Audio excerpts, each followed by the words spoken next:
Ustadz gimana Sahal tuh? Sahlin, orang yang muda, apa aja dalilnya tuh? Kenapa orang yang hidupnya muda oleh Allah tidak tersentuh api neraka? Ini hadisnya kan sahih ini. Imam Tirmidzi, saya baca gitulah. Kenapa itu orang itu kira-kira?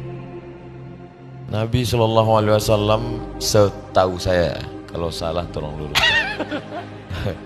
Nabi tidak ingin mempersulit, maka pesan beliau yassiru, mudahkan, la tu'assiru, jangan persulit, basyiru, beri kabar gembira, la tunaffiru, jangan buat orang lari dari Islam.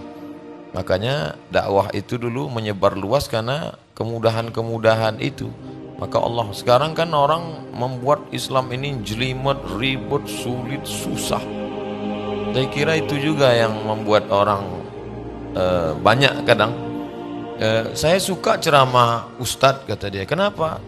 Saya mudah nangkapnya, gak sulit, gak susah. Saya bilang itu karena saya sekolahnya gak terlalu, andai saya profesor mungkin susah orang nangkap ngomongan saya. Jadi semua orang menyukai kemudahan. Dan saya percaya sekali bahwa Allah tuh mendesain Islam itu mudah dipahami. Kenapa kok jadi sulit dipahami? Padahal harusnya mudah, karena ada nafsu di sini. Jadi karena maaf ya, ingin kelihatan pintar misalnya, saya ingin kelihatan pintar, ingin kelihatan soleh, ingin kelihatan lebih intelektual, intelek. Nah, jadilah ribet. Dari intelek jadi telek. Ini mah ngomongin diri aja. Kalau kan ceramah begini tuh sebetulnya kita tuh tidak bisa membuat orang lain jadi soleh. Karena yang menyolehkan orang itu adalah Allah. Kita pun tidak bisa membulak-balik hati orang. Karena apalah kita ya. Justru kalau kita bicara begini sebetulnya urusan antara kita dengan Allah saja, Ustaz. Sedangkan Allah tahu niat di balik hati.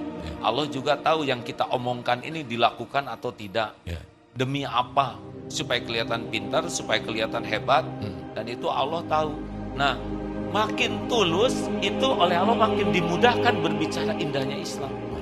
Tapi kalau kita ingin kelihatan, wah saya ini penting, saya ini hebat, saya berilmu tinggi. Jadi oleh Allah, Allah kan maha tahu. Wa huwa alimun bidatis sudur. Allah tahu isi hati kita, dibuat saja. Jadi sulit menjelaskan Islam itu. Jadi yang ngomong sulit, yang dengar lebih sulit. Kelihatannya gitu, Ustaz. Karena Allah yang membolak-balik hati orang.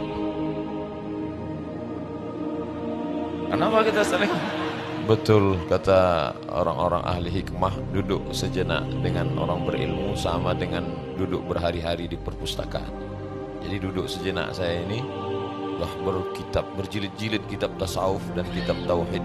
Maka beruntunglah adik-adik, kawan-kawan, sahabat-sahabat yang diberikan Allah taufik kelapangan waktu untuk duduk bersama para ulama. Mudah-mudahan kita istiqomah insyaallah. Amin.